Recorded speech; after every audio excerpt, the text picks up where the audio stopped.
ആ എപ്പോഴാ ദാസ മുംബൈയിൽ നിന്ന് വന്നത്? ഞാൻ ഇന്നലെ ഉച്ചയ്ക്ക് 2 മണി ഫ്ലൈറ്റ് വന്നതാ. ആ പറയണ കേട്ടു.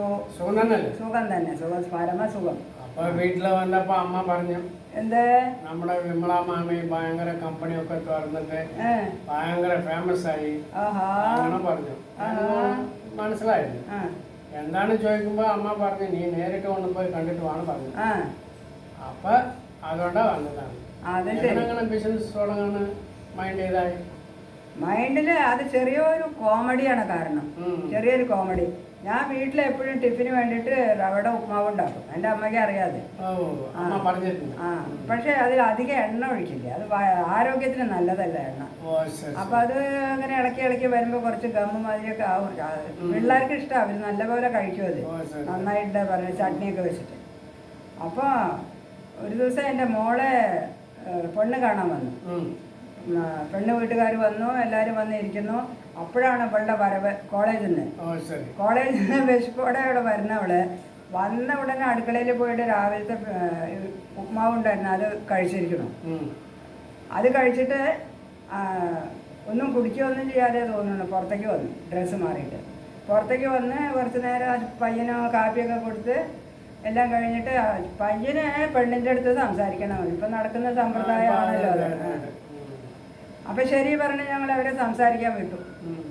കുറച്ചൊരു 5 മിനിറ്റ് കഴിഞ്ഞിട്ട് പയ്യൻ വെളിയിൽ വന്നു. 2 പേര് വെളിയിൽ വന്നു. വന്നിട്ട് പയ്യൻ അവൻ്റെ അമ്മോട് പറയാണ്, അമ്മ എനിക്ക് ഈ കുട്ടിയെ വേണ്ടാന്ന്. എന്താ മനസ്സിലായില്ല, എനിക്ക് മനസ്സിലായില്ല.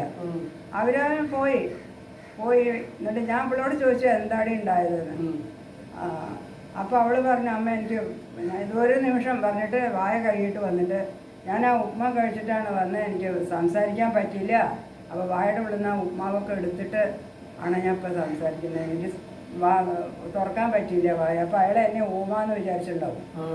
അതാണ് വേണ്ടാന്ന് പറഞ്ഞത്. വായ ഒട്ടി തുറക്കാൻ വയ്യ. അപ്പൊ വായൊന്നും അതൊന്നും എടുക്കാതെ കഴുകാതെ വന്നു അവള്. അപ്പൊ അവള് ഒട്ടി പിടിച്ചത് അവൾക്ക് സംസാരിക്കാൻ പറ്റില്ല. അവള് ഊമയെന്ന് വിചാരിച്ചു. അപ്പൊ അതിൽ നിന്നാണ് എനിക്കൊരു ഐഡിയ വന്നത്. ഓ, ഇതൊരു ഗമ്മ മാതിരി ഉപയോഗിക്കാലോ ഈ ഉപ്മാ. അതൊരു പശമാതിരി അല്ലേ? ഞാനത് വെച്ചിട്ടൊരു ഫാക്ടറി തുടങ്ങാം, Vimala gum factory. Vimala gum factory പറഞ്ഞിട്ട് തുടങ്ങി. ആദ്യം ഒരു 5-6 പേരെ വെച്ച് തുടങ്ങി. പാക്കിങ് അത് ഇതെല്ലാം കഴിഞ്ഞു. ഇപ്പൊ നിറയെ ഓർഡർ വരുന്നുണ്ട് എനിക്ക്. സ്കൂളിൽ നിന്ന് കോളേജിൽ നിന്നൊക്കെ. ഇപ്പൊ സ്കൂള് തുറക്കണ സമയല്ലേ, നിറയെ ഓർഡർ വരും. കമ്പനി ഓന്ന് ഓടുന്നുണ്ട്. Very happy. അപ്പൊ വിമളാന്ന് പറയുമ്പോ ഏത് വിമളാന്ന് ഒരു ഡൗട്ട് ഉണ്ടായിരുന്നു. ഇപ്പൊ ഇവിടെ നോക്കുമ്പോ നമ്മുടെ വിമല മാമി. ഇപ്പൊ മനസ്സിലായോ വിമല മാമിയുടെ തലയിൽ എന്തെങ്കിലും ഉണ്ടേന്ന്? അതാണ്.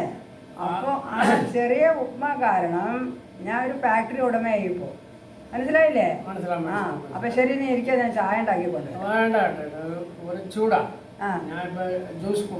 അപ്പൊ ശരി, മോരും വെള്ളം, നമ്മുടെ നാടൻ മോരും വെള്ളം.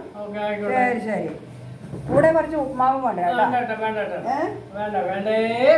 ഓക്കെ ഓക്കെ, ഇരിക്കാ, ഞാൻ അപ്പൊ വരാം. മോരും വെള്ളം കൊണ്ട് വരാം.